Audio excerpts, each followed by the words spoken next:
This is Sane Central. This is host number 2, the Unmoved Mover. The Unmoved Mover. This is essentially an argument for the existence of God and the existence of a ultimate source of change. What do I mean by that? The world itself around us is in a constant state of change. This fact is observable by anyone. You don't gotta be a theologian to see this. Everything that exists in a particular state must have some cause that brought it into that said state. For instance, if you take a tiny little tree, right? It's a little tree. This is a tiny tree, not as a fully grown oak. It's not.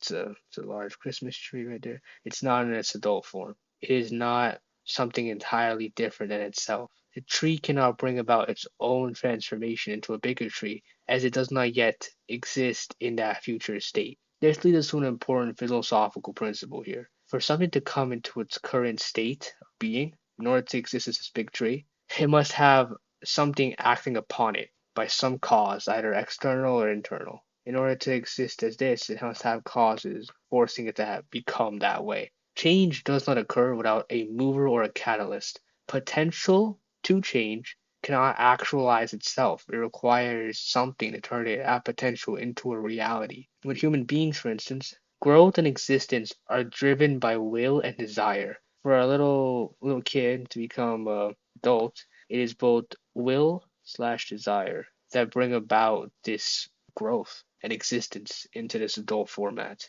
This can be external or internal, it doesn't really matter. But our molecules themselves have no inherent consciousness to rearrange or expand independently. A child grows into an adult through the forces acting upon it, such as biological processes, the will to live and to grow. When that will itself ceases at death, that's when the body no longer moves or changes, as the forces that drove its change are no longer present. When that will and desire are not there anymore, that's death. That is when we see the body no longer moving or changing. This brings us to a critical question. If nothing can change itself, are the things that cause change, the movers, themselves also changing? If so, there has to be an infinite set of movers and changes within our world. That's how you define the universe around us. But an infinite chain cannot account for the actual change itself. Something must start the process. Without an ultimate unmoved mover,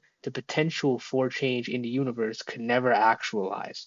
All of the changes slash the movers that amalgamate together to create the universe, which is, in my definition, the sum total of all changing things. Universe is a sum total. All those changes and movers.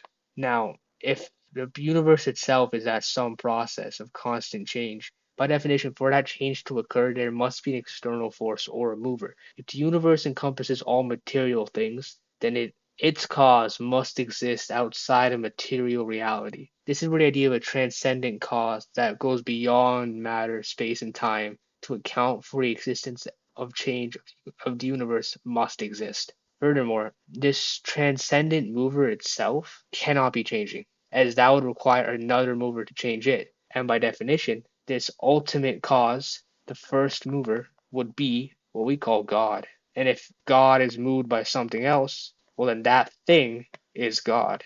And this is like an idea that's been shared by Aristotle and later adapted by Thomas Aquinas. The idea of God being the eternal, unchanging source of all moves and changes, the unmoved mover.